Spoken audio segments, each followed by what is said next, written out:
Trí dó híon náid beúdí Ráib bríanann seo gléamh na nuacht don séúla me an fór 2016 dé máirt. Léite le gus agus gaisce ar nó agus go díon dásachtach. Mus ceirtá le rá. Obama. Ní is hagam céim fá gur tháinig an díospóireacht seo chun cín. Ach tá Obama ní dóigh go bhuaithí Barack Obama ré leis an ráha an chéad ionsaí núicléacha dhéanamh. Ní is hagam céim fá go bhfuil sé rá seo. Tá is agan go gathach an stáitianta búma núicléach le héine ar a géad ionsaí don na bhíon leom. Faití ar roiine mar sin féin go dtéaltaí míthúimhneas ar a chomhdhuailithe na stát aontaithe. Agus go me leis go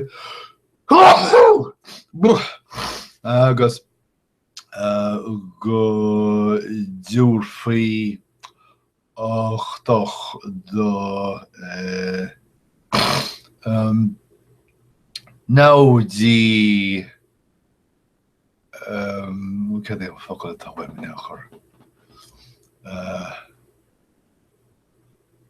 Sé rud nuair nach núsáisan tú na focail seo ro vinnig titú siad as de inchen. Nach eisteach i me héir sin é ach irid. Ní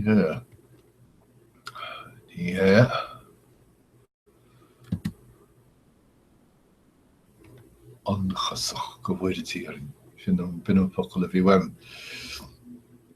Náidí anchasacha mar an tí agus an rúis. Ach,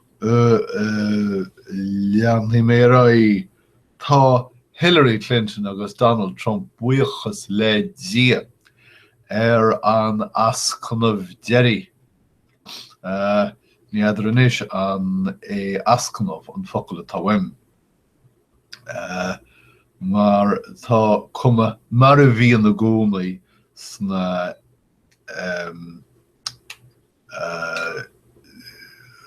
táchain uachtaránachta tá cuma na críche Ráibe. Nes. An na sácínta fa sin nach. Ar agla na hagla.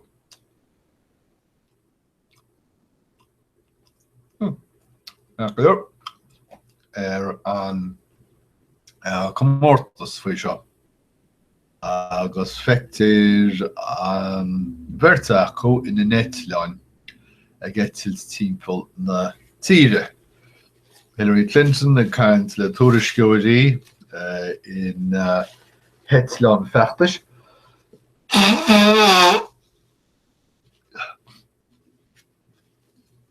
Bíomhann liomsa hetlein feachtais a bheit agam. Gceitilt timpeall na tíre an feachtais. Ar nó ní héineoch an feachtas leom. Agus an sin Donald Trump me na Eitleán cuma beag an im follower agus a co-íorthóir an créator Mike Pence as Indiana ag caint le tuairisciúirí. Idir an dálín tá an bheirt íorthóir ag calabrú a bheachtas, nó ag acha geartú béidir gur bhearrá a bheachtas, agus tá bheirt acu ag olbhúnis don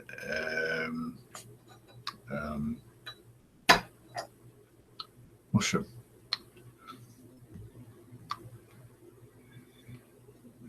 Seo focail a lorg mé bliain ó hine agus sé dearmad ag an idir an dálín. Staid. Ní hé sin ó focail atá wein, racha mé go dtí an túsal de bhaldrathe.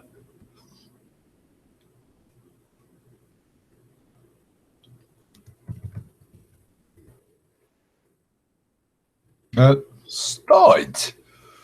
Fáin second agus racha mé go dtí ceannaire. Stáid idir sé? Stáid idir de bhaldrathe. Ceacail. Bhíonn nó mé ó dónal mar cábhis nach chun rud eile le rá acu. Stáid. So, tá siad a grith má stáid dearanaí. Céir tá Hillary Clinton ag tuairt na hamhrais bhearánacha sin díobh thíorthóireachta ach níl is agam cé chó dáír agus atá siad. Tá siar áras ach sílim go bhfuil na meán leagan béime an siar áras sin margheall cho cínte agus a dádaine faoin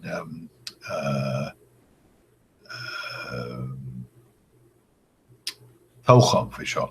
Agus a siad a gír a cuma an chamórta se chu raibh. Tá Clinton fós ag lorug vóta an tacaíthóir Farasaí. Agus ní cínte go bhfuil sessions sa póca ag go póil agus mar sin tá si ag chur Bernie Sanders a bhaim in áitiní mar New Hampshire le labhairt son.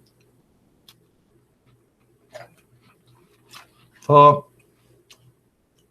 an airórsa gán Píolótaí Ladrainn. Níl agam cén fá, tuigim nach féidir leo Píolótaí féin úsáid. Nach bhfuil an téarórsa beach le Píolótaí ach. Chábhis. So, chun aithóirt an easpar seo, tá si do gúsáid conraíthóirí, hooray, ní éadach feipead a bheith hána, conraíthóirí an bheitach. So, tá siad ag agus go farsing ó núsáid Ladrainn inai an Stáit Islami.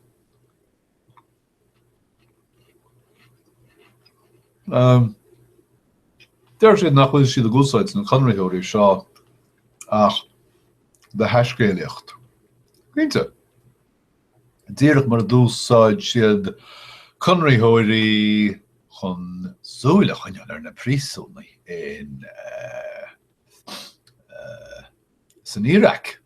Níor tháinig tada súrachas sin, nó níor tháinig. Phyllis Schlafly. Schlafly.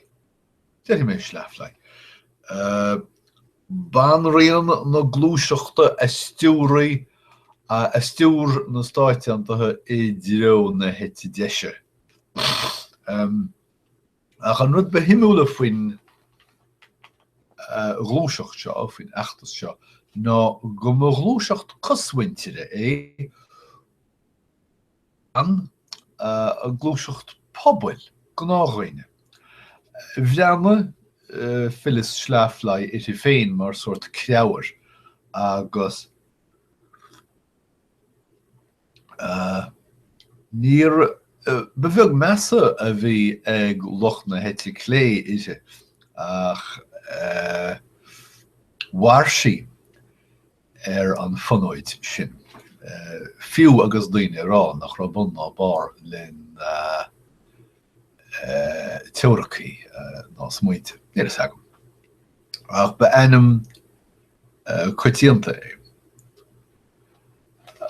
scéal idirnáisiúnta pictiúr bainteach leis de bhirt bhain ag siúl trí chráid I Copenhagen Morcas. Tá ar a tuairt le fios go bhfuil fiú na Danmhairgaí, daoine a bhfuil cáil na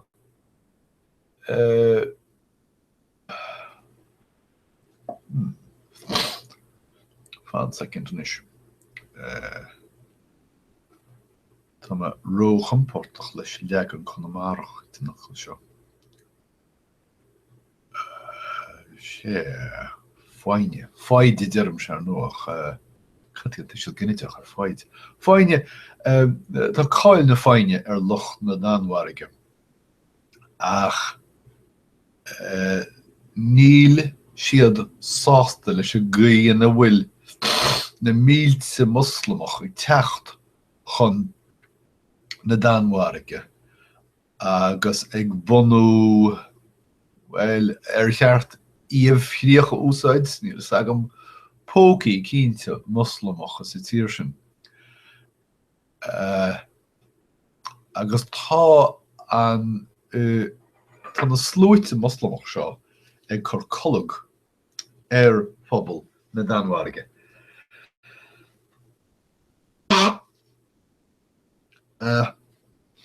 Is maiim mar chuireann loch na Danmhairge síos ar mar an termíocht úsáid sin siad.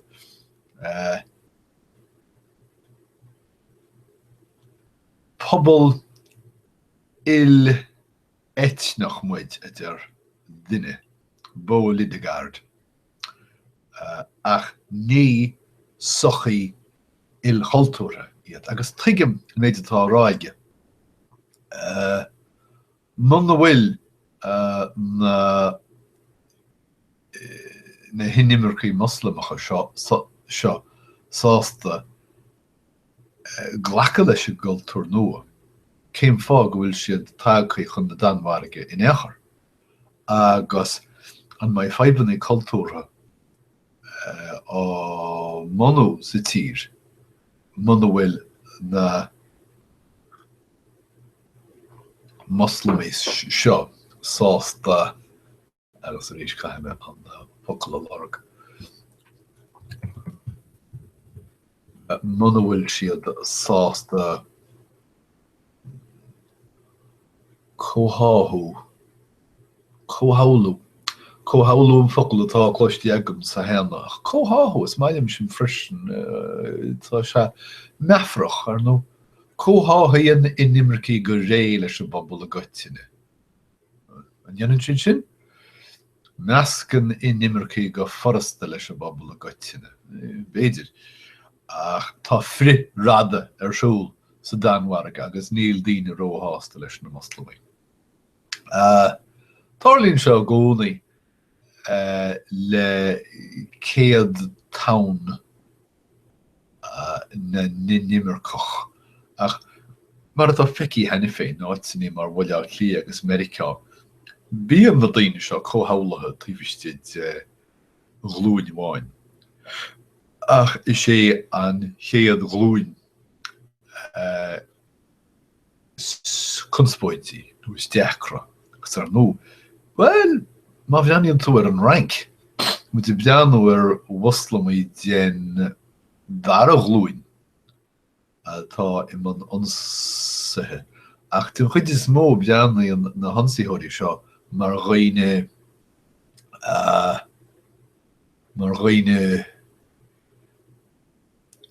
ar Francaí iad ach a bhfuil feibannaí féin ananas acu. Tá gíre ananas eile, ananas Islamach a hairtar an féin. Céir atá siúil in Redwood City, California. Muna bhfuil dul an mórm. Tá Redwood City in Echa San Francisco ach cibé. Tá daoine thocrach sin do heiche san náit sin. Mariaal ar Silicon Valley a bheith doris. Go bhfuil sráin séirí ag go Coneyhory in Redwood City agus ag offrail airgid tirim ar a ddithe sconscan. Rud atá neamh gnách. Ok, leanana muid de Ráib. An tíre. Tá Meiriceá agus an rúis imón cóchaintení. Bhí mé chaintfuí seo heama. Agus an chuí ina bhfuil chuhabhla. Ní dóilm gur gaithí mé an focail sin scríomh síos ach agla na hagla chuhabhla. Tá Meiriceá agus an rúis a gcíre teach córéiteach. Bart. Socrú. Cé mar a deistrófi sin? The Art of the Deal mar a deir Donald Trump. Cyn chaige chuirtá sin.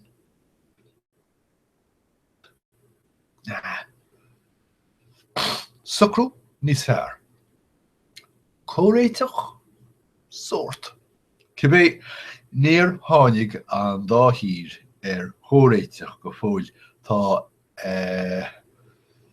an tuachtarán Obama ag caint faoi Barney muine. Tá sé rá go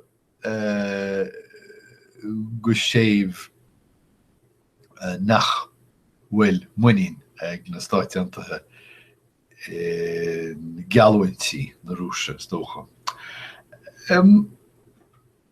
Cuimhní siar go dtí 2040 chua spásárthach Iorraí I necha comet. Nus agam céir de sanan den chamet ach Rosetta Philae a bheanam don spásárthach. Leisceil túrlingjóir. Árthach túrlingce. Well, túrlingjóir, ceacailjóir. Túrlingjóir a bé ach d'imime sé gan tasc gan tuairisc agus ní raibh sa géine thuirteáil sé agus bhrisú súsa nó ceir do tharla.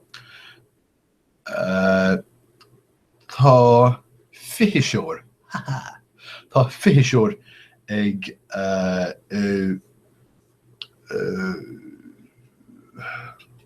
tógáil grínghreafanaí den chamet stócha agus tá sé tréis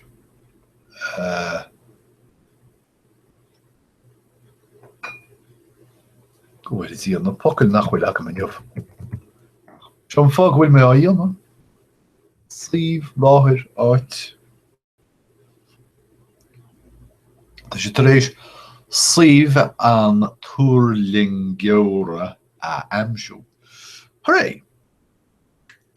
Car fentanyl, céir é an stuff seo, is suamhnasáin NVA agus is cosúil gur riniu gunne gur dearnú contúirt úfásach marfachte in Cincinnati le déanaí, mar tá mangurí drugaí tréis gála den druga seo úsáid le díal ag andúlaí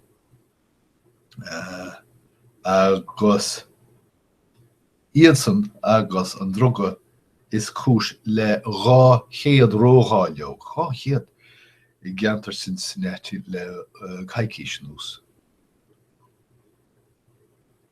Níor go bhfioslam, níor úsáid mé BuzzFeed a riamh. Tá BuzzFeed ag agro, ag deilt rinn nóíochta ó na rinn síimsíochta agus físe.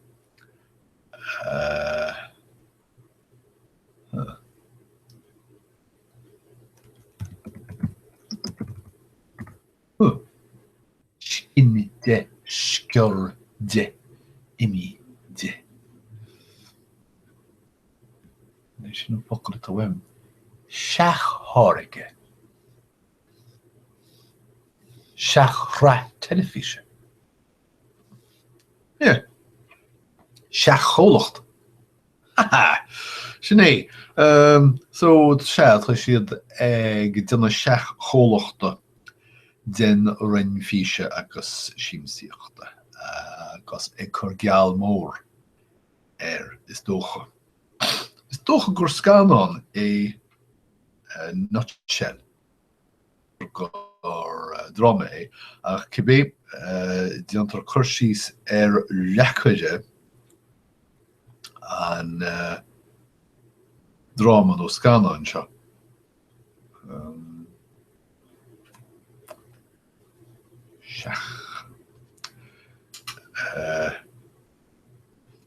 Go síalta se é ach é sa bhrein go fóil.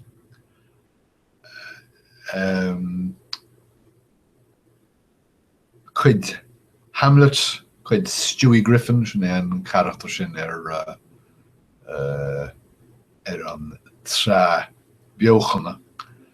Agus cuid Ian McEwan agus ní léon rud eile rágam sin mar níor lé mé níos faide ná sin. Ceiliúran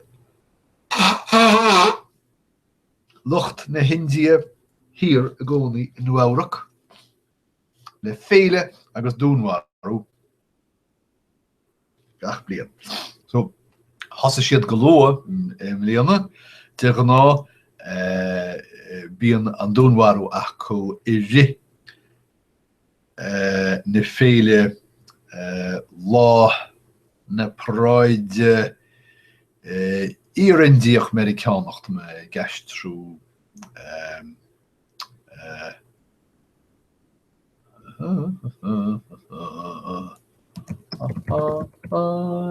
sé go bhfuil agus níl an focail béir le go machid. Cibé ní ran siad go dtí lá na paráide mbliana bhí an réamh féile acab smaillam smuoine sin féile raibh éile dar bannam Jouvert agus thosa siad an dúnmharú ag an réamhéile seo le beirt agus tharla seo in ainneoin sláándáil breise. Tá an comórtas oscail tileadóige ag leannacht Ráib in Nuacht. Tá Venus Williams amach ach tá Serena Williams taréis seola isteach sna Cliffy Carroll Canis. Ólaocht an gálar é uignis. Na manis nachhfuil ach tá an bhreatain de réir chéile ag bhreathnú uignis mar 5 sláinte 5 lí. A bhfuil airgead rialtas tuilte aige. Má na manis beidir droch smuoine é. Feicimid agus tá 5 an féinmharathe sa bhreatain agus in éireann sa látain Jovan. Beidir gur bhfuil gur bé uignis is chúis leis. Agus sin iadna scéalta go léir don bhairt an 6 lá meán fór 2010 tásúla an gur bhain sibh tainmhas agus go mbeidh ag caint le chéile rís sarabhad. Cuméad rud a cheachadaíonn tú éirí go dtí tír eile an. Gnólacht nua thionscnta. Cólacht úr nua. Tasú go beag. Mí níomh nó mí bheart chuir bheag. Asclán, Stephen Yum sin, má bhíon slám leabhar faoi de lámh, faoi de ascail. Is asclán leabhar é, tá sin des. Asclán, An focail céannar nó ach sinné an cuid sin de riteogaí a dhéantar speisialta don ráil. Asclán. Cliste. Bang. Sin é an stíl snáva ní cuid amháin de stíl snáva. Right. Ceir duile. Antaise. Má bhíonn intaise is dócha. Má bhíonn tú ag tochailt do hanrudaí agus má hagann tú rud atá fíorthain na milliún